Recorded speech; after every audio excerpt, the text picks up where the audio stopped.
going on, everybody? 15 weeks ago, I had this idea of what if I did a Q&A where people could throw out some questions, I could kind of give my take on it, and let's see how it goes. And I've continued to say, as long as people are submitting questions, I will continue to do this. And I've been so overwhelmed by your support and people continuing to ask questions and the positivity from everyone that here we are, week 15 in a row, and I hope to keep this going because I really, really enjoy it. So here we are, 5 questions, and I'm gonna be honest with you. Some of the questions this week are some of the hardest questions that I've gotten yet. That said, if you have a question for an upcoming episode, down below, please take a second to post your question in the comments so I can take a look at what you've got and I can feature it in an upcoming episode. With that said, let's go ahead and take a look at our first question right now. What do you consider a player's rookie card? The old Beckett standard is the base card from a major release. Or do you view any card from any release from their rookie year a rookie card? Can a player have rookie cards from multiple years, like an XRC or extended rookie card in the 1980s? All right, so a really difficult question, and I think a lot of us have our own opinions on it. What exactly is a rookie card? Is it the first time they show up on a card? Is it, we've got this massive basketball prospect right now who's about to go number 1 in the NBA draft. And the first card ever created from him was like from a Sports Illustrated for Kids magazine or something. And the prices that card is going for is incredible. So is that really his rookie card? Is that really his first card? Or if it's his first card, does that make it his rookie card? It's a tough question.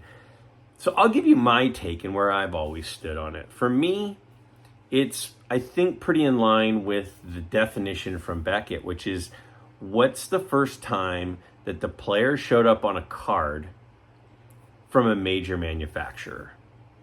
Now, a lot of people are going to disagree with that. You know, for example, with golf cards, right? The first major manufacturer that did golf cards was Donruss in 1981. And so it's the first time any of those guys appeared in a set of a card for a major manufacturer. So a lot of people would consider all of those the rookie cards. It's the rookie card for Tom Watson and Jack Nicklaus and Lee Trevino and Curtis Strange and Hale Irwin, and it goes on and on and on. And other people say, no, that's not their rookie card. There was cards of Jack Nicklaus, 10 years before that. For me, my thought process has always been a major manufacturer. I'm open to being wrong on that, but that's kind of what I've always gone with. If some gas station puts out some cards, at the 76 station puts out some cards on a player, is that really their rookie card if it's the first time that a card came out of that player? It is definitely a tough one. The other part of the question is about the extended rookie card, or, if there was a traded set. So, for example, one of the first ones that comes to mind is that 84 Fleer traded set, right? It has like the Kirby Puckett rookie, it has a Dwight Gooden, it has a Roger Clemens.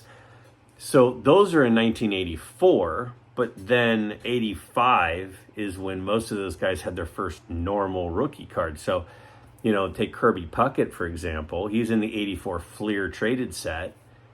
And then he's also in the 85 Fleer is a rookie card, and the 85 Donruss is a rookie card, and the 85 Topps is a rookie card. So could you have multiple rookie cards from multiple years? For me, I would say, yeah. I would consider all of those their rookie cards, but I would consider the best rookie card to be the first one, which would be the one from the traded set. So I would say if I were to have one Kirby Puckett rookie card, it would be the 84 Fleer Update Kirby Puckett and the 85 Fleer and the 85 Tops and the 85 Donruss. Those ones are also his rookie card, but they're kind of secondary rookie cards for me. So that's where I stand on it. I'm totally open to other people's opinions on it. If you disagree, let me know. Give me an explanation as to why. I'm totally open-minded to being wrong on this one, but that's kind of where I stand. Regarding what players do you not like or collect, what about other sports? Will we ever be able to not look at the OJ card or any others and appreciate the player without being reminded of the horror of what he did? Ooh, see, another really tough question. A really, really tough question. I think it just comes down to each individual's opinion, right? I totally understand why somebody would not be interested in collecting a card of somebody who's committed crimes or done bad things. Totally get that. To a certain extent, I'm kind of that way myself. You know, I remember Lawrence Taylor being a dominating player when I was a kid. I mean, he was dominating. Unbelievable talent. You know, arguably the best defensive player of all time. He could change a game as a defender.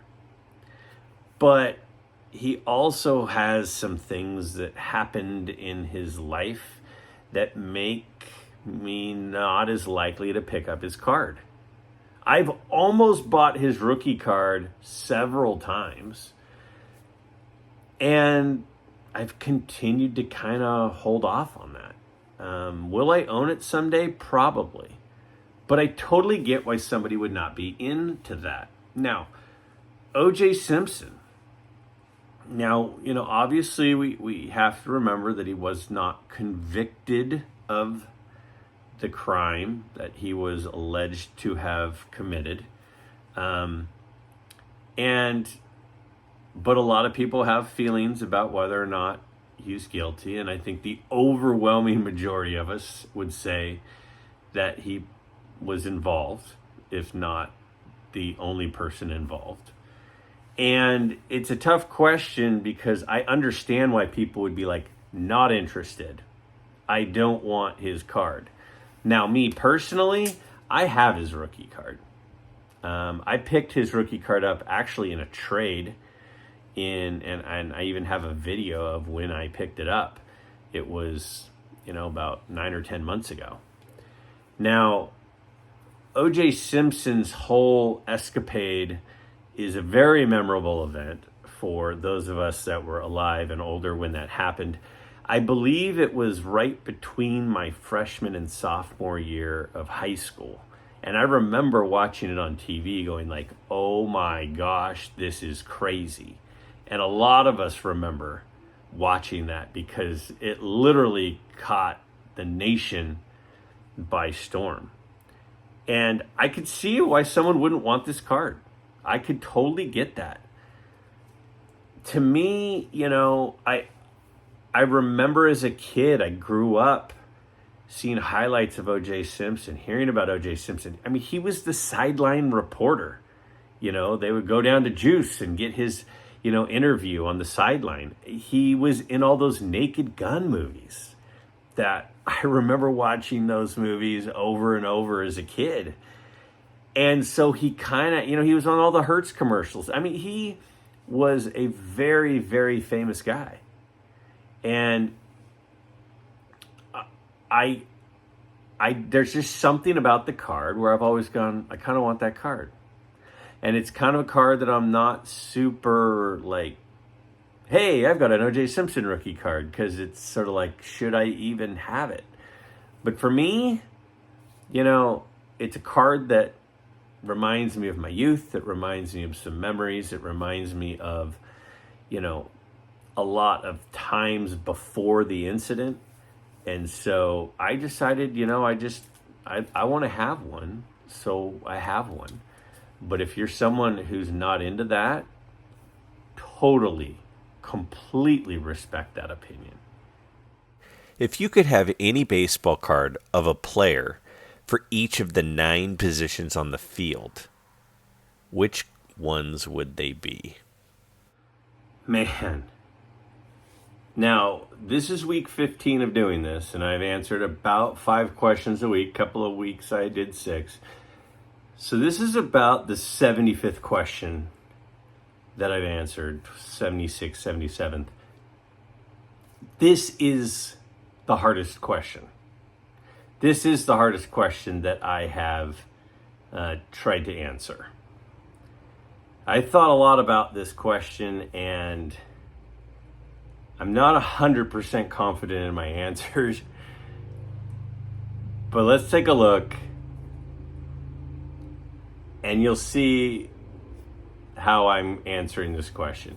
Take a look right here. I'm going to go through it. Really, really difficult. Take a look. All right, so here's the diamond, and some of these were insanely difficult. But my pitcher, I gotta go with the Walter Johnson T206 portrait card.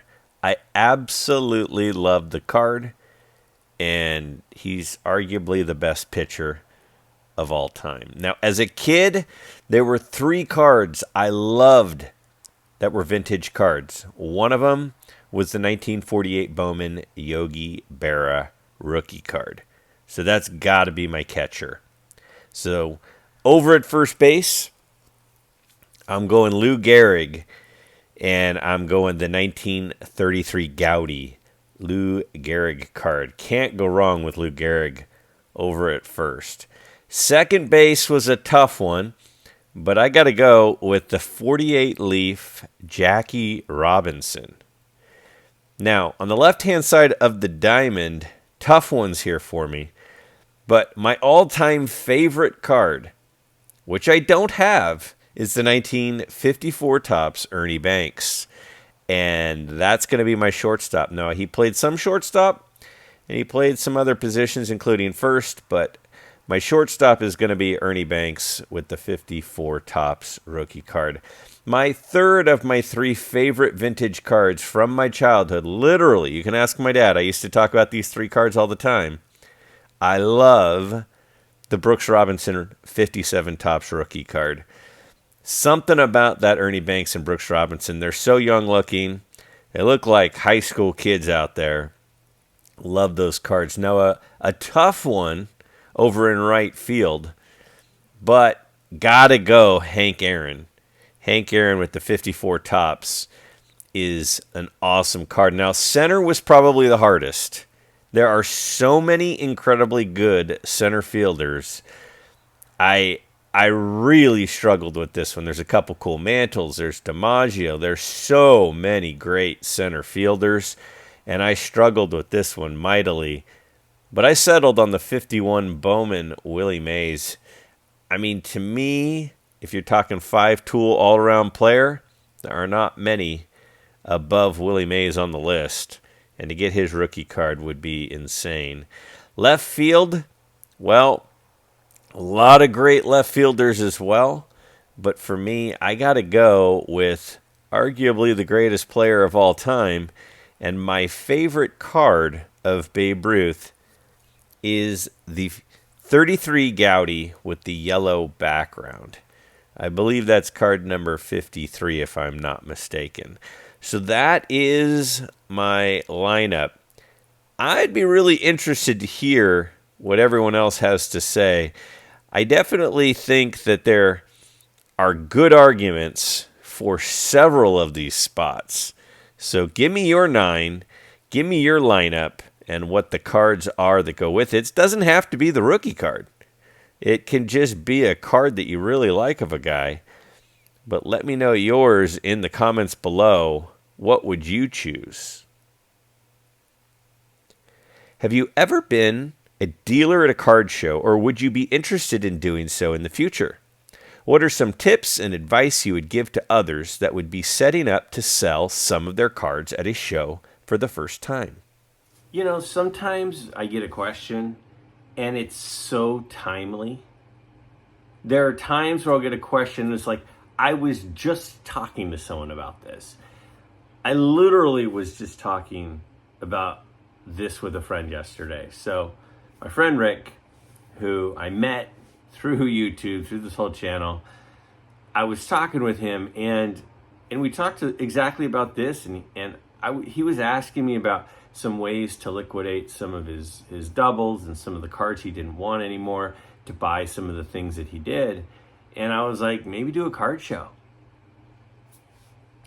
Now, I think it's great that you asked the question of what's some advice or what are some tips. Now, first of all, have I ever been a dealer? Well, remember, I've been collecting cards since I was a kid, since I was about 8 or so. That's when I started collecting cards. And then my dad got into cards, which was awesome. And my dad set up as a dealer, when I was a kid, a few times, handful of times. And he would usually give me a little section of his table and I would set up. But I was a kid. I mean, I was literally at the time that we were doing that probably like 11 or 12 years old. So I do have experience on being on that side of the table. As an adult, I've not done it yet, but my dad and I are talking about doing it, and we might. So here are some tips I would give to people. First thing I would say is there are a lot of people like me that don't want to pay sticker. It doesn't even matter if it's a good deal. We don't want to pay the sticker price. And I think that it's kind of understood in a lot of cases that most dealers don't have their rock bottom price on the sticker. It's like when you walk onto a car lot, if the car says $20,000, you're not really, well, most people aren't going to pay $20,000. They're going to pay less than $20,000. So if the dealer really wants $20,000 from the car, they should not put $20,000 on the sticker. So the first tip I would say is expect pretty much everyone to offer you less than the amount on the card. Be willing to negotiate. Build into your sticker price some room. And know your bottom price. The other thing I would say, in my opinion, rule 1 of negotiation is don't be the first one to move. So when I go up to a dealer and I say, hey, do you have any room in this? I don't know why they come down in price, because maybe I would pay the sticker price.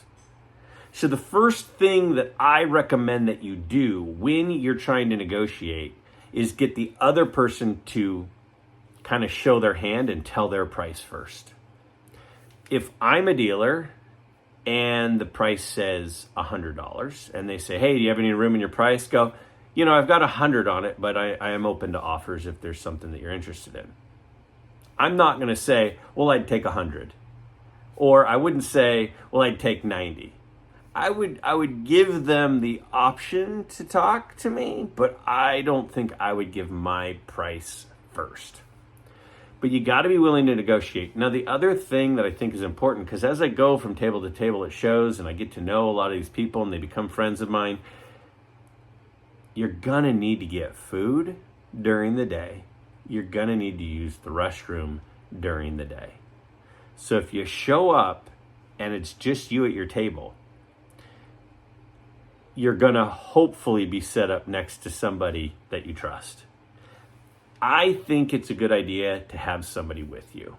If it gets super crowded at your table, if it gets really busy at your table, if you need to use the restroom, if you need to go make a food run, having another person, I think, is pretty darn important.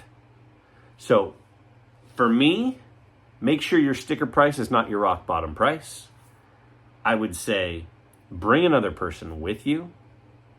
And I would say, don't be the first to move on the price. Make the other person, make the buyer come at you before you move off of it. That would be my suggestions as somebody who's interested in being a dealer. It's been years and PSA is still taking up to a year to turn around graded cards. Do you think their insane turnaround time will ever change? Boy, oh boy, do I agree with you and love your question. PSA, oh, PSA. Now, again, nobody pays me anything. SGC does not pay me. PSA does not pay me. Nobody pays me. BGS, any of them. PSA is I don't think their strength is customer service. I'll say that. They don't seem too worried about the fact that they might say there's a 90-day turnaround and they don't meet their 90 days. And what did their 90 days mean? Well, it depends on who you ask. Now, I think of 90 days is if the moment they get it, day one is starting. PSA apparently thinks that as soon as they've processed it and checked it in and it's gone through receiving, that's day one, even if it's sat in their intake area for a week. PSA also, if you ask them, they probably won't tell you this, they only count business days. So Saturday and Sunday and holidays, those are not considered days in their 60 days or their 90-day turnaround time. I'll give you an example. My dad sent in a submission, and it's a submission he'd like to get back, obviously.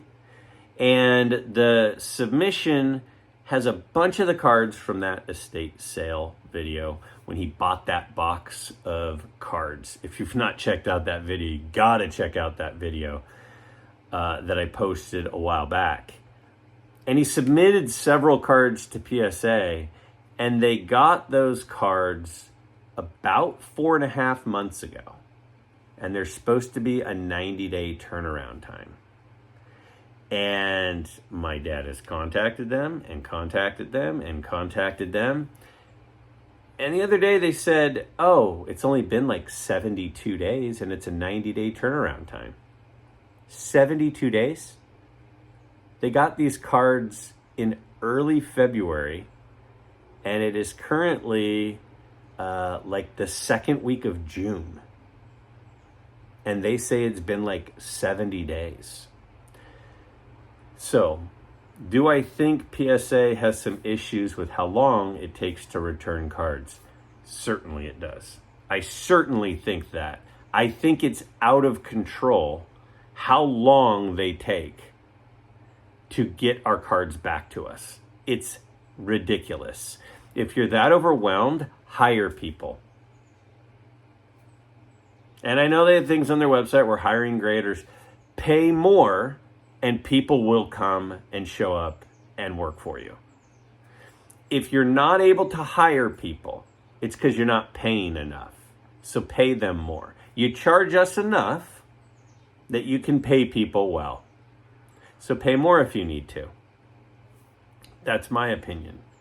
Do I think that it's going to get better anytime soon? Quite frankly, not really.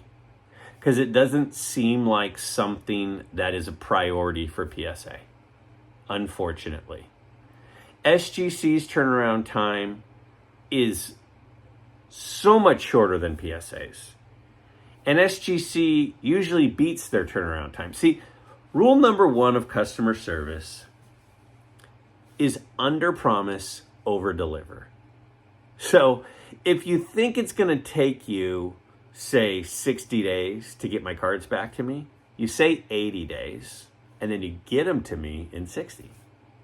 What you don't do is tell me it's going to be 90 days, and then after 135, you say, no, it's only been 70. It's only been 75. That's what you don't do. So how's this going to change? It's only going to change if people actually make them change. And the only way you make them change is by choosing something else, by choosing an alternative. This is the reason I've said time and time and time again, I want lots of really good grading companies because I want competition. And if we have choices where we can say, PSA, sorry, you didn't treat me right, I'm going to go to this other option, then they're going to have to start treating people right. or else they won't have any customers. So do I think PSA is going to improve on their turnaround time? I've seen no evidence recently that it's a priority to them. So personally, I'm not really expecting that to happen. Do I hate PSA? No. I've submitted a lot of submissions to PSA. I've also submitted to SGC. I have cards in SGC holders. I have cards in PSA holders. I've said that many, many times. But PSA does not seem that concerned with whether I'm happy. So I have no indications to think that that's going to change anytime soon. With that said, thank you again for your questions.